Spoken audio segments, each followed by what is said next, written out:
Good morning. A very warm welcome to St Andrews. What have I just read with Father Michael and Malcolm and our jingle? And we look remarkably the same. I just need to have a little beard and you need to get a little bit whiter. I think So anyway, great to be here, Malcolm. Thank you. It's really lovely you've joined us. Sorry, Mike had to rush off this morning, so he's not been able to join us. But yes, a couple of looking first of all, a couple of our readings. The first was from Deuteronomy 3, which you said didn't quite capture you as much as the gospel. I love that gospel, Malcolm. I love it. Well, we'll come on to that and you can tell us about.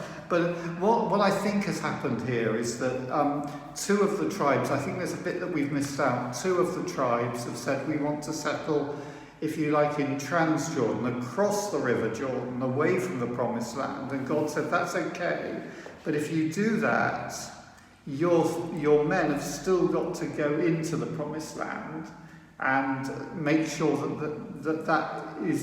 that your brothers and sisters get that, and then you can return back to your own land.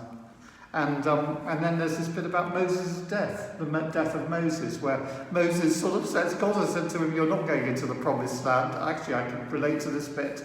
And he says, oh, please, I really want to do that. And God says, no, you are not. That's enough.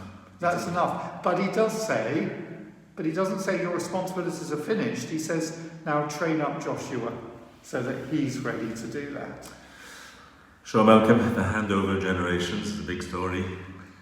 I love that one line. I nearly laughed when I was reading it.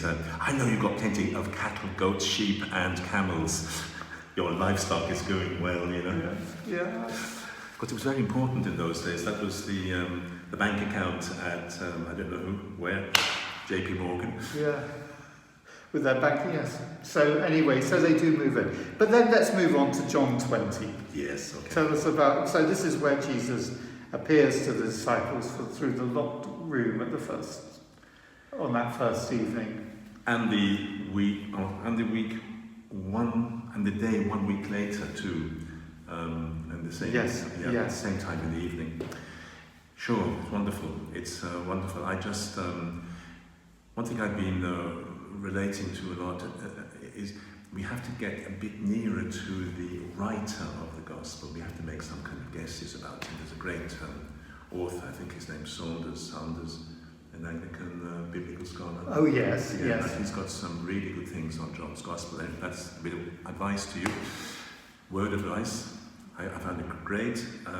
There in this gospel, the brave man, Thomas, whom we now call the doubter. He was the one going down to be with Jesus and die with Jesus in Judea at the side of Lazarus. Mm-hmm. Now he's the doubter. And there's something very nice. I was preaching yesterday to the sisters on this gospel. This was the gospel for us yesterday at the Mass.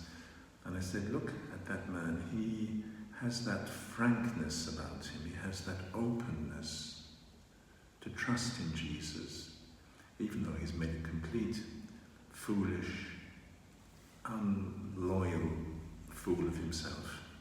And he just says, my Lord and my God.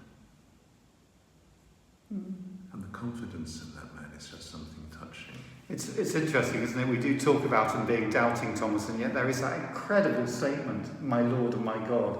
Probably the crowning Christ statement in John's Gospel. Exactly. And it sort of all leads up to that point.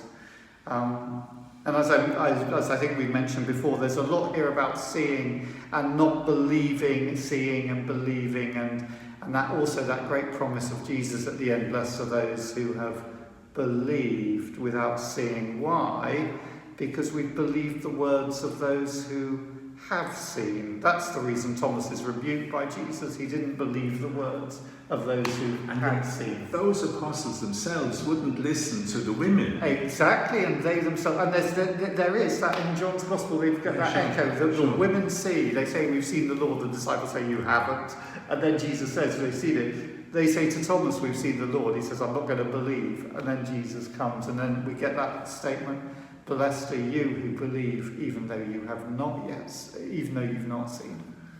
So, thank you. Have a wonderful day. Thank you for being with us. Great, and good to be here. Hope to This see chapel, great place. Hope to see you tomorrow. Bless you. God bless you.